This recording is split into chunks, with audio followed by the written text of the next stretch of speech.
Chapter 2. O Lord, thou hast searched me, and know me. Psalm 139, 1. My father made lots of money cutting hair in his barber shop. When he came home on Saturday night from work, he prepared himself to cut hair in our apartment on Sunday morning. We had constant traffic through our small living room into my parents' bedroom. He used our dining room table chair for his customers. Many people sat on that chair, while he reached for his barber tools that were in a cardboard box on his dresser. He stood for hours cutting hair. The hair piled up in bunches on the floor, and sometimes hair was along the floor leading to the entrance door. My mother complained about the dirty hair in our apartment. My father would not let anything stop him from cutting hair, unless he got sick, which was not often. He worked long hours in his barber shop. His paralysis didn't stop him from making a living for us. He stood all day. His right hand was strong, because he used it to support his weight on his right side. I watched his hands, especially when he used them to cut hair. The veins bulged, and it made them look muscular. My father cut my hair almost every 2 weeks. I did not enjoy the haircuts, because he would twist my head when I was not paying attention to his commands to turn it. After he close-cropped my hair, he washed it. He massaged my scalp with his strong muscular hands, and it made me feel protected by him. I especially liked watching him wring out a washcloth with one hand, because the muscles on his arm bulged. He washed my hair with ivory soap, then took the soiled washcloth and squeezed it with one hand. My father flipped the washcloth in his hand until it was almost dry. My mother took us to the Baptist church every Sunday. Often when we arrived home, my father was sitting on the couch in our living room as he looked out the window to the people in the courtyard. He liked watching people and followed a person's every movement if he could. My father was a no-nonsense kind of guy who spoke very pleasantly and calmly. If crossed, he would curse while the veins on his forehead and neck bulged. If he liked a person, but something they did annoy him, he would not tell them, unless he felt that they gave him a reason. Even then, he would be very quiet until he could not take it anymore, and he would tell us about it as he sprinkled his feelings with choice curse words. I never understood his attitude towards his family. He would not talk to me about them except to say that they were no good. He had 10 brothers who were older than he and one sister who lived in Indiana. Once, his brother Louis came to our house in an old 1920s Model T Ford with the skinny tires and the crank in front of the radiator. My uncle impressed me, but I could not figure out how that thing made it hundreds of miles on the roadway from Alabama. He came walking toward our apartment building with a guitar under his arm, dressed in a black suit. My uncle looked like he just came off a long journey. I never remembered seeing my father's brother before. When he saw me, he gave me a big hug. I didn't see any great reception between him and my father. After he settled down in our living room, he lit up a cigarette. Those cigarettes and all the smoke that they made in our little apartment made me sick. Every time I turned around, cigarette butts were everywhere. One day our uncle took us to Coney Island in his roaring 20s car. It was great riding the Brooklyn Belt Parkway, watching people in faster cars looking at us black folk rolling to Coney Island. I never did get to know him well, although he was friendly. Respecting and loving my Uncle Louis was easy because he was family. When he went to Alabama, I stood on our sidewalk and warmly waved him off. My father's relationship to his brother did not seem very close, though they talked seriously about life. I'm sure my father loved his brother, but a gulf was between them. My father's life never seemed exciting, unless he called a guy whom he knew, named Mr. George Washington. Mr. Washington had a Cadillac to take him out for a drive. My father didn't have the desire to buy his own car, although he had the money. I think he was afraid to drive. It was probably due to his paralysis, but a neighbor of ours who was paralyzed in both legs drove his own car by hand controls. Mr. Washington was a kind man. My father trusted him and enjoyed his company. Occasionally, he asked me to go along for the ride. I enjoyed sitting in that big car. During the week, my father spent an average of 10 to 14 hours per day working. He stood on his bad leg, taking occasional breaks to rest on a hard wooden chair. His barber chair was in the back of a long storefront. 6 other barbers were there. My father chose the chair at the back so he could easily get into the bathroom when he needed. Sometimes during the winter, when it snowed and was slippery, he stayed in the barber shop all night, sleeping in a dull-looking cot at the back. I missed my father when he didn't come home. I wanted him to be home with us, though he never wanted to talk much. The times he did come home, he was so tired dealing with people and exhausted from standing all day that he just wanted some peace and quiet. He liked to lie in bed and listen to religious stations all night until the morning. His radio would hardly ever go off from 9:30 p.m. until he went to work, which was usually at 5:15 a.m. Sometimes I watched him walk slowly on his bad leg with that brown scratched-up cane of his, as he tried not to slip in the snow. I knew that I would not see him again for many hours. Once, my father asked a neighbor to take me to his barber shop. My father wanted to give me affection. When I walked through the shop, all eyes were on me. The other barbers greeted me as if I were special. I had never seen them before. I'm sure that my father told them that I was coming. I know that he was proud of me. He told my neighbor to take me across the street to the toy store and buy me anything that I wanted. My father loved me special that day. I forget what I picked out, but it was a red toy, maybe a fire truck. Fire trucks fascinated me. My father was working hard for us. He appeared strong, as he stood behind his barber chair, and he had the most customers waiting for him. Finding trouble. My mother had her hands full with us because we were constantly asking for something, and she never refused us. She cooked some great meals, and she enjoyed watching us gulp them down. From time to time, my father's absence was a burden for her because I, in particular, gave her a hard time. She endured my father's absence as a strong soldier. I never heard her complain, although at times I knew she was lonely when he stayed in the barber shop if it snowed heavily. She sat with us sometimes and told us stories in order to amuse us and make us laugh. My mother loved to see us laughing and enjoying each other's company. I remember her telling us always to be pleasant to each other. Her love was healing for our souls, and she hugged us a lot and made sure we never wanted for anything. The foundation for my love began to grow in my mother's arms. It wasn't that my father didn't love us. He did, but my mother expressed it more openly, and as children, we received it just as freely as it came. When I went outside to play, my father sat near the window, on our French provincial couch, which my mother cherished. If I did something he didn't like, he would yell at the top of his voice from 3 stories high, and many yards away, in order to get my attention. Whenever he did, my heart pounded, and I shook because he usually called me upstairs and cursed me out. He would say, "What the hell is wrong with you? Didn't you hear me calling you?" I stood before him, and listened to anything he wanted to say. When he finished with me, he would roll his eyes and say, "You can go." When I went downstairs to play again, I found a spot where he could not see me, creating confusion. I was a bad little boy, in the sense to the word, and I learned how to curse a person's ears right off their head. I didn't care who the person was. I spoke my mind. The neighbors were always complaining to my mother about my foul mouth. My mother washed my mouth with ivory soap many times. She told me each time she caught me cursing, she would wash my mouth with soap. The psychiatrist. My mother took me to a psychiatrist at the county health clinic when I was 4 years old. I was devious. She couldn't control me, and she thought that some psychiatrists could. My mother thought that I was crazy. She told the doctor that I wouldn't sit still, and every moment, I was doing something upsetting. My mother was at the end of her rope with me, but I had no idea that she was in torment. The psychiatrist looked at me. I looked at him. I thought that he just wanted to talk to me. I had no idea that he wanted to pick my brain and control my behavior. When he saw me, he made direct eye contact and didn't deviate. When he finished speaking with me, he told my mother that I had too much energy. He suggested that she put me to bed at 6 p.m. and awaken me at 6 a.m. in order to calm me down. It only helped for a few weeks, and it was just a matter of time before I acted up again. I remember the first time my mother took me to school. I saw all these books and things. The first thing that I picked up was a wooden block with a red letter on it. As I held it in my hand, I felt like throwing it. I wasn't upset about being there. I just didn't want my mother to leave me alone. I stood in the middle of the floor, while my mother spoke with the kindergarten teacher. While the kids sat on the floor and played with the books and things, I was thinking how to sneak out with my mother. When she left the classroom, I felt abandoned and lonely. I didn't want to play with the other children. When noontime arrived, my beautiful mother was waiting to take me home. I couldn't wait to get out of there and forget much about kindergarten, books, and things. Nevertheless, I do remember when I didn't have to go there anymore. When my mother got her first job working in Jewish homes, she had my cousin Larry child sit. Larry didn't put up with any foolishness. I gave her a hard time. We sat in the dark all evening when Larry came to sit with us. She watched TV, and I hated it. She, however, kept me in line. Her eyes and harsh voice intimidated me. I was frightened of her. When my mother came home, I gave her the hard time that I couldn't give Larry. My mother stayed home with us when she didn't have any houses to clean in the Jewish neighborhoods. I enjoyed myself by jumping on my mother's bed from the shaky wooden headboard. "Buddy," she would say, "are you jumping on the bed?" I wouldn't answer. My mother would continue whatever she was doing. Once I was practicing swan dives on her bed. After 2 good dives, she yelled, "Buddy, are you jumping on the bed again?" I didn't answer. Bang, the box spring hit the floor. "Buddy, I know you're jumping on the bed. I'm going to come in there and whip you."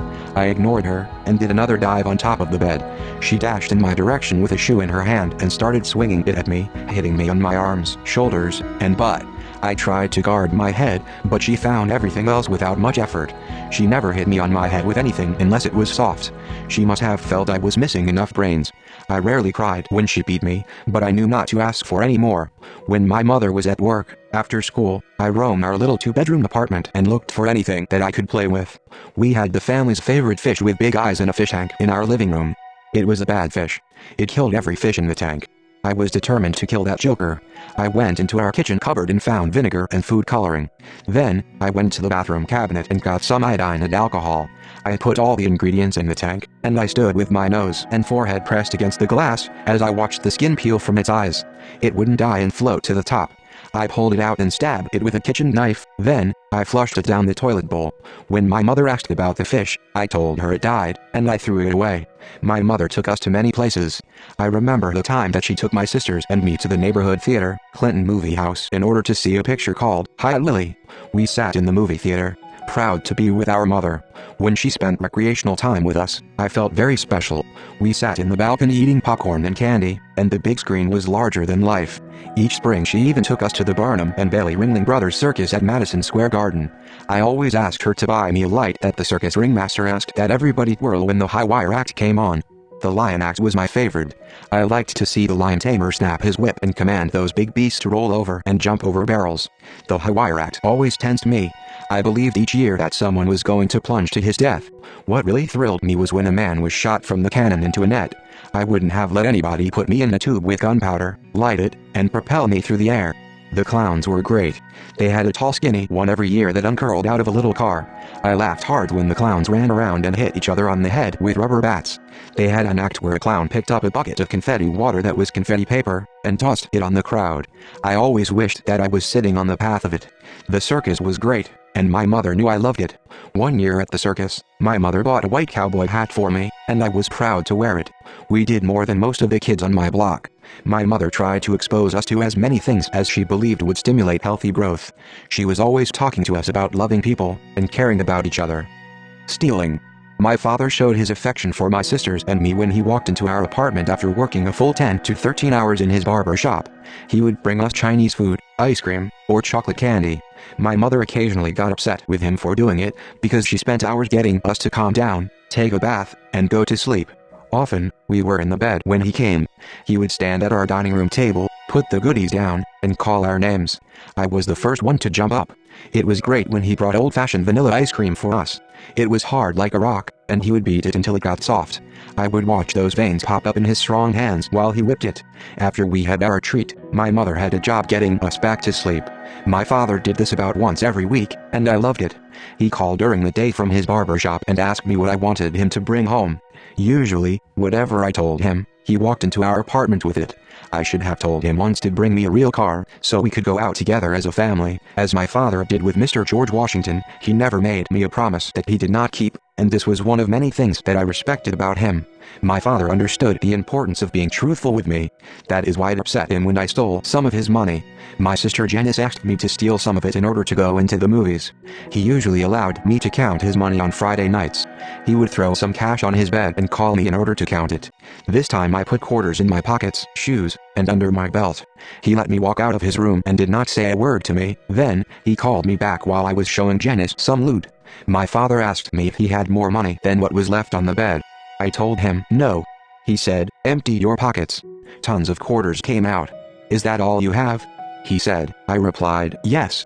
He told me to take off my belt and tons of quarters dropped on the floor. He told me to take off my shoes, and I had more quarters. He was infuriated. "Go and get my razor strap, I'm going to whip you." While I went for his weapon, I was afraid. He beat me like his arm needed exercise, and while he was beating me, he kept calling me a liar.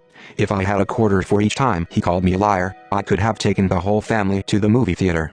I didn't mind the beating nearly as much as my father calling me a liar. I knew I hurt him and pushed a raw nerve. He believed that stealing was taboo, and he was right. I just got caught and had to pay the price. My sister Janice denied the whole thing. My father didn't say whether he believed her or me, but I paid for being a thief and a liar. After a couple of days, my father apologized for beating me, and told me that I was never to lie again. It was rare when he beat me and didn't call the following day to apologize. It hurt my father to chastise me, but he knew I needed it. He understood my being a black boy would make life hard enough for me, and I didn't need the added burden of getting locked up or killed for stealing. Christmas in my house was wonderful. I got almost everything that I asked for, unless I told my parents too late what I wanted Santa Claus to bring me. It was exciting hunting for a Christmas tree. I loved the evening. My mother and my sisters got together and dressed the tree with lights, bulbs, icicles, and angel hair. When the angel hair touched my skin, I would itch all night. I especially liked placing the main ornament on the top of the tree. When we turned the lights on, the tree looked pretty in our living room. My father never spent time decorating the Christmas tree with us. I missed him. He spent so much time making a living in his barber shop and doing whatever else that all of us suffered from not doing important things together. I don't know how much he thought of his absence from us because he never spoke about it. The things I missed doing with my father were substituted with plenty of things I did with my friends. Many things I did with my friends I would have never done in my father's presence. I don't know why, but I never spoke with my father about his staying in the barber shop so many times and believe it affected me in a negative way. Every child, especially every black male child, needs his father to interact with him. Black males need their fathers to be their role models in order to show the side of black worth. Therefore, my father's greatest influence on me was when I was in his presence. Friends. My friends of my age were full of energy. I was not interested in girls other than to laugh at them and pick fights. They had no purpose or interest to me. My friends were various races, and it at no time dawned on me that it made a difference to either of us. We didn't talk about how we looked, about race or color. One of my friends was Jewish, Herman. He lived across the hall from me. Herman was a rude boy, always cursing at his parents. His mother was constantly calling his name, and Herman ignored her. If I had done that, I would have been set on fire by my father's razor strap. My father had a big fat leather strap that he used to sharpen his straight razors, and if I was bad, he made me fetch it. He beat me with it often, until he got tired. I don't think Herman's parents ever beat him. He was out of control. I was not much better than he was, because often I was also out of control. My father did not allow my sisters or me to do certain things that he felt would set a bad trend. My parents did not allow me to play marbles, because my father believed it would encourage me to gamble when I was older. Nevertheless, when the marble season came, my friends got their marbles, and I wanted some. My mother told me that I could not have any, because my father had forbidden it. I bought some anyway. A friend of mine named Eric was skilled at playing marbles, and he won all of mine. I started a fight with him because I wanted them back, and he refused. He held me in a headlock and would not let go until I gave up. When my mother heard about it, she made me throw all my marbles in the incinerator of our building. I, nevertheless, purchased more marbles, and I won a lot. When she heard about that, she made me get rid of my marbles again. No matter what she did with my marbles, I kept buying more, because I often had money to buy candy. I didn't fight with Eric again over marbles for 2 reasons. He was bigger than I was, and it would only get back to my mother. I had lots of fun amid my friends. Richard was my friend, who wore thick glasses. Richard's father was paralyzed like mine, but his father was paralyzed in both legs. Richard was funny. When something was done, which he did not like, he would just stand on one spot and look at you. I teased him about his thick glasses. He never seemed bothered by my actions. Richard would laugh most of the times when I joked about him. We spent much time together, and our color was never an issue between us. One incident between our parents almost put a wedge in our friendship. One day Richard was teasing my little sister Shelley. My mother yelled at his mother, "You better tell Richard to leave my Shelley alone." Richard's mom yelled back at her, "Ah, shut up." My mother dashed down the stairs like a football star.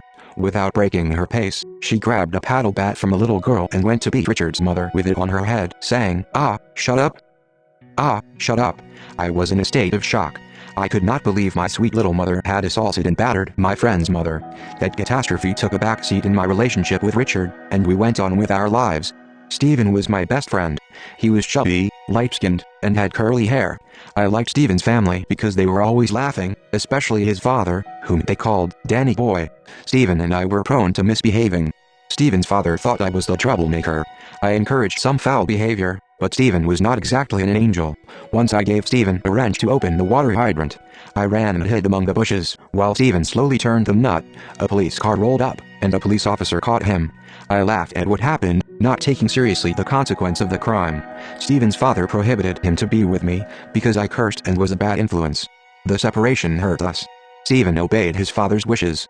I continued mischief wherever I went. I fought with girls in the block. I was constantly teasing my neighbors, Brenda, Patty, Sherlina, Gloria, and Sheila. Most of my fights with these girls were with Sheila. She was bold enough to fight me if I bothered her. Our fights ended with my face scratched and her ears hurting, and some of her hair would be gone. Sometimes we locked like two horned goats with my right hand in full contact with her left ear, while she scratched my face, neck, and arms. Once I punched Brenda in her chest for butting in while I was bothering her sister Patty. Brenda and Patty came into my house and complained to my mother. While they were leaving the building, I tossed dirty kitchen water down on them from my third-floor kitchen window. They hollered and ran next door where they lived. I started turning on all my neighbors, and no one knew what to expect from me at any moment. My neighbors branded me as a terror, and most people felt I was either crazy or possessed by the devil. One day I was in my apartment with some firecrackers that I purchased with some money that my father gave me. I tossed a lighted one into a baby carriage under my kitchen window. It blew up before it hit the carriage. No baby was in it, and it was not my intention to hurt one. I was just bad. When my mother found out about the firecracker incident and the baby carriage, she scolded me verbally and asked me if I were insane. It was her way of communicating to me. She reminded me that she had previously taken me to a psychiatrist once and would do it again. I even roamed the streets looking for cigarette butts to straighten out and smoke in order to pass the time.